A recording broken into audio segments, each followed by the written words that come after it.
What is going on? It's SAMOKFIT. Checking in for you guys. You guys are doing well, doing terrific, and we are back with another video. So today's video, we are going to be talking about some of the biggest mistakes that you guys are making that's not allowing you to maximize your back training.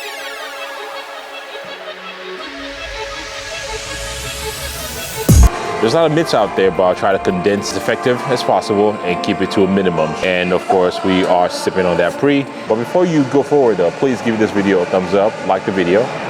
Comment below, let me know what you think, some of the biggest mistakes that you are seeing in your training or that you heard about, or something that you might be confused about. Maybe I can clarify that in the comment section for you guys.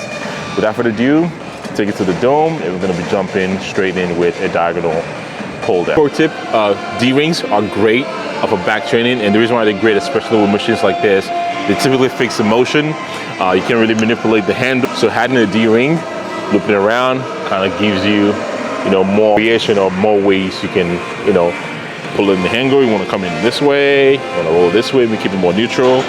So yeah, D-angle.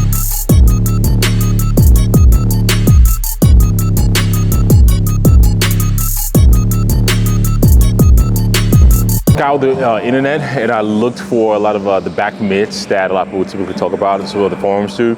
And one of the biggest ones that I saw is dumbbell row is a big back developer, which is not true. I'm wrong. Dumbbell movement is a great movement, but you can get the most bang for your buck choosing other movement or adding other movements like a dumbbell row. And if you are going to use dumbbell, you need to make sure it's in a dragging motion, like in an arcing motion. A lot of times when you see somebody doing, like when you see dumbbell rows, they're leaning on the bench or they have their body or torso parallel to the floor, you'll probably get a little bit more upper back development, not necessarily your lat. But if you are going to be doing it, you need to make sure you put your lower back or torso in more of an angle. No, dumbbell row is not a good lat builder, because I can name other movements that can definitely be a better movement or better selection compared to dumbbell row. But if you decide on a dumbbell row, you need to make sure your execution is going to be favorable to hit that particular muscle, the lat, not necessarily your upper back. If this needs to be said or not, but I'm just going to say it, assuming somebody's watching this and they don't know much about training. Yes, I said I'm doing a lot of pull movement. It's back workout, and I'm doing a chest workout. A good way to add volume or to get the most out of your training is by putting non-dominant workout, meaning, okay, your pull dominant workout, the push with legs. A pull workout doesn't mean it has to be a pull workout. You can definitely add push into your pull sessions. You can definitely add arm, into your leg day, shoulder into your leg day, because you're actually probably going to get the most stimulus from that movement without that actually, rolling into your performance for leg day.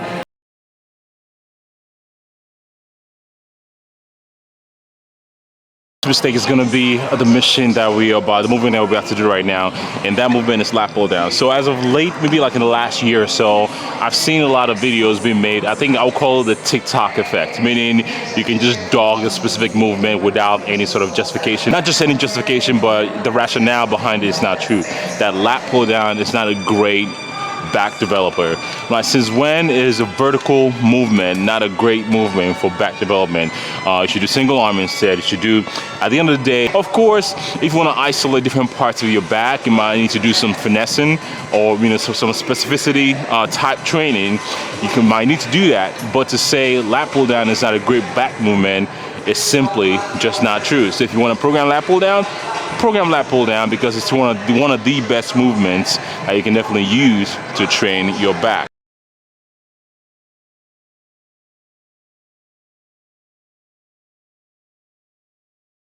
One of the reasons why I think the lat pull down gives a lot of flack is, one, it can come down to execution, right? So sometimes, a lot of times when you're doing lat pull down, some of the wrong execution I see is develop your lat, make sure you pull in, trying to keep it as straight as possible, as opposed to when lat pull, almost like you're doing a rear delt pull. If upper back is your focus, of course you can pull in an angle that's going to be favorable for your upper back. If your lat is your focus, you can pull in an angle that's going to favor your lats. So to say the lat pull down is not a great back movement is simply not true.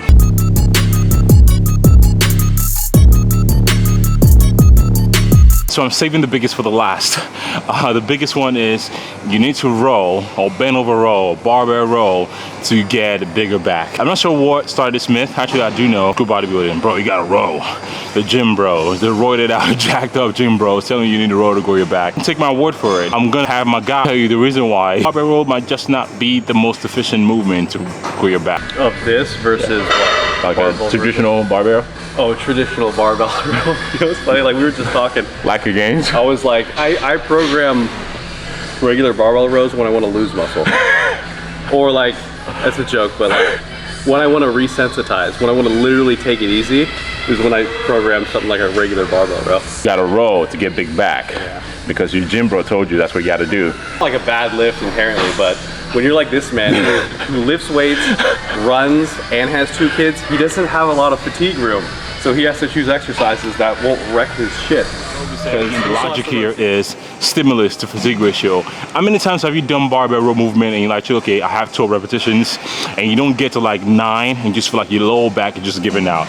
Probably most of the time. You can definitely get the most bang for your buck by using a different movement, like a chest supported row. And what a chest supported row does for you is allows you to take your back or your lower back out of the equation and let your stimulus solely be on your back. Your lower back is not going to be the limiting factor to that. Barbell row is great, but there are better alternatives for you to use instead of barbell row movements. And the last portion of this video that I want to bring up is called this like a sub point. And the sub point is going to be using equipment, using straps. And I'm saying this, not to sell you anything. Of course, if you want to cop, you borrow. Link in the description, shameless plug. I'm bringing this up is because one, I used to be that dingus. I'm like, no, all me, equipment. No, I want to be able to pull that, you know, lat pull down or roll all by myself. And realizing my forearm or my grip might be the limiting factor into allowing me to get the most amount of stimulus from that movement.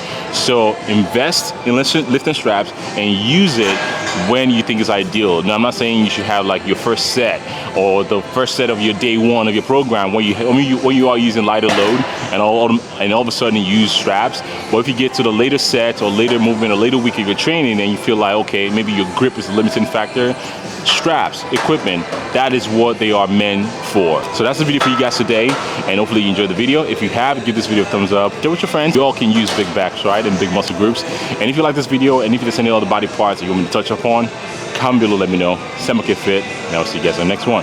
Peace.